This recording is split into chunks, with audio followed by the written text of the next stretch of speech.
అందరికీ నమస్కారం. కూటమి ప్రభుత్వం వచ్చిన తర్వాత పవన్ కళ్యాణ్ గారు డిప్యూటీ సీఎం అయ్యారు.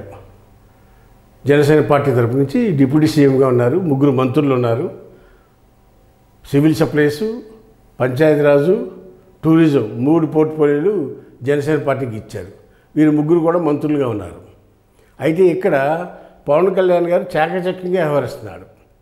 ఏది కూటమి ప్రభుత్వంలో ఉంటూనే కూటమి ప్రభుత్వం చేసే తప్పులకి నేను బాధ్యుని కాదు అన్నాడు. అయితే ప్రభుత్వంలో క్యాబినెట్లో ఉన్నప్పుడు ఆయన తెలిసి చేసినా తెలియపోయి చేసినా వేరే వాళ్ళు చేసినా అది మొత్తం కూటమి ప్రభుత్వానికే తప్పు జరిగితే వస్తుంది. ఎందుకు?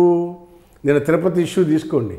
ఆ ఇష్యూలో అక్కడ తొక్కిసలాట జరిగి చనిపోయారు 6.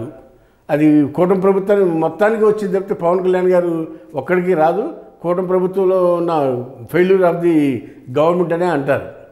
కాబట్టి పవన్ కళ్యాణ్ గారు నాకు సంబంధం లేదు అనే భావంతో ఆయన ఉండొచ్చు. కానీ కూటమి ప్రభుత్వంలో ఉన్నాక కూటమి ప్రభుత్వం చేసే తప్పులన్నీ కూడా అందరి మీద పడుతున్నాయి. అయితే ఇక్కడ పవన్ కళ్యాణ్ గారు చాకచక్యంగా జనసేన పార్టీ తరఫున కూటమి ప్రభుత్వంలో ఉన్న కూటమి ప్రభుత్వం చేసే తప్పులన్నింటినీ కూడా నాకు సంబంధం లేదు అనే భావంతో ఉన్నాడు. ఎట్లా? ఆయన చాకచక్యంగా వ్యవహరిస్తున్నాడు. ఇందులో ఏంటి? పిఠాపురంలో వెళ్ళినప్పుడు, వరదలు వచ్చి పిఠాపురం వెళ్ళినప్పుడు, పరామర్శించగలిగినప్పుడు పిఠాపురం నుంచి హోంమంత్రి నేను అయి ఉన్నట్టయితే హోంశాఖ సరిగ్గా పనిచేయట్లేదు, అదే నేను హోమ్ మినిస్టర్ అయితే నా చర్యలు వేరే రకంగా ఉంటాయని ఆయన ప్రభుత్వం మీద చురకలంటిచ్చాడు. ఆ రోజేంటి హోంశాఖ సరిగ్గా పనిచేయట్లేదు, అధికారంలో లేనప్పుడు తెలుగుదేశం కార్యకర్తల్ని, జనసేన కార్యకర్తల్ని ఇబ్బందులకు గురి చేసిన వాళ్ళ మీద, యూట్యూబ్లో సోషల్ మీడియాలో పోస్టులు పెట్టిన వాళ్ళ మీద అరెస్టులు చేయలేదు అనేది ఆ రోజు ఆయన పిఠాపురం నుంచి వ్యాఖ్యానం చేశారు. ఆ తర్వాత కొంతమందిని కూటమి ప్రభుత్వం అరెస్ట్ చేసింది. ఆ రోజు అది హెచ్చరికగా రూపంలో ఆయన చెప్పడం జరిగింది. తర్వాత కాకినాడ పోర్టులో బియ్యం అక్రమ రవాణా జరుగుతుంది, సివిల్ సప్లైస్ రైసు, దాని మీద కూడా సీజ్ ది షిప్ అని చెప్పి ఆయన ఆ షిప్ని సీజ్ చేయించడంలో కానీ, ఆ బియ్యాన్ని కేసు బుక్ చేయడంలో కానీ అక్కడ కూడా ఇండివిజువల్గా ఐడెంటిటీ పెంచుకుంటాడు ఆయన.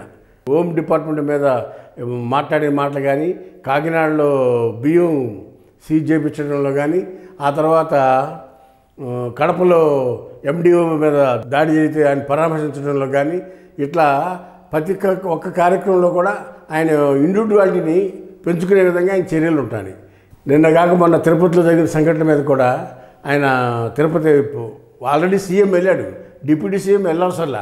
అయినా సరే ఆయన సపరేట్ పార్టీ కాబట్టి జనసేన పార్టీ తరఫున ఆయన వెళ్ళి అక్కడ హాస్పిటల్లో ఉన్న పేషెంట్లందరినీ పరామర్శించి, చనిపోయిన కుటుంబాలని పరామర్శించి క్షమాపణ చెప్పాలి అనేది ఒక కొత్త స్లోగన్ తెర మీద తీసుకొచ్చాడు పవన్ కళ్యాణ్ గారు.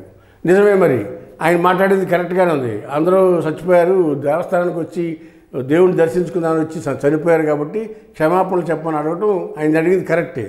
ఎందుకంటే ప్రజల పక్షాన్ని మాట్లాడారు. స్వపక్షంలోనే విపక్షంలాగా ఆయన ప్రజల పక్షాన్ని మాట్లాడారు. చేసింది ఎవరు? కూటమి ప్రభుత్వంలోని అధికారులు చేసిన తప్పు. ఆయన ఇండివిజువల్ గ్రాఫ్ పెంచుకునే విధంగా ఆయన మాట్లాడే ధోరణి కనపడుతుంది. అయితే ఆయన అర్థం చేసుకోవాలని అంశం ఏంటంటే ఆయన కూడా కూటమిలో పార్ట్ ఉండి ప్రభుత్వాన్ని క్వశ్చన్ చేస్తూ ఉంటే ఇది ఒక వరలో 2 కత్తులు అన్న సామెతగా ఉంటుంది పరిస్థితి. ఎందుకంటే ప్రభుత్వంలో ఉండి ప్రభుత్వంలో జరిగే తప్పులు కూడా ఈయనే ప్రశ్నిస్తున్నాడు. ఇప్పుడు అపోజిషన్ కూడా ఈయన, పవన్ కళ్యాణ్ గారే అపోజిషన్ పాత్ర కూడా ఆయనే పోషిస్తున్నట్టు ఉంది. అయితే ఇది ఒక రకంగా ఆలోచిస్తే పవన్ కళ్యాణ్ వ్యక్తిగత ఇమేజ్ని పెంచుకునే విధంగా ఆయన ప్రయత్నం చేస్తున్నాడు అనేది అర్థమవుతుంది. అదేవిధంగా చూస్తే పార్టీ కూడా ఎక్కువ చర్యలు ఆయనే చేర్చుకున్నాడు ఇది జనసేనలో.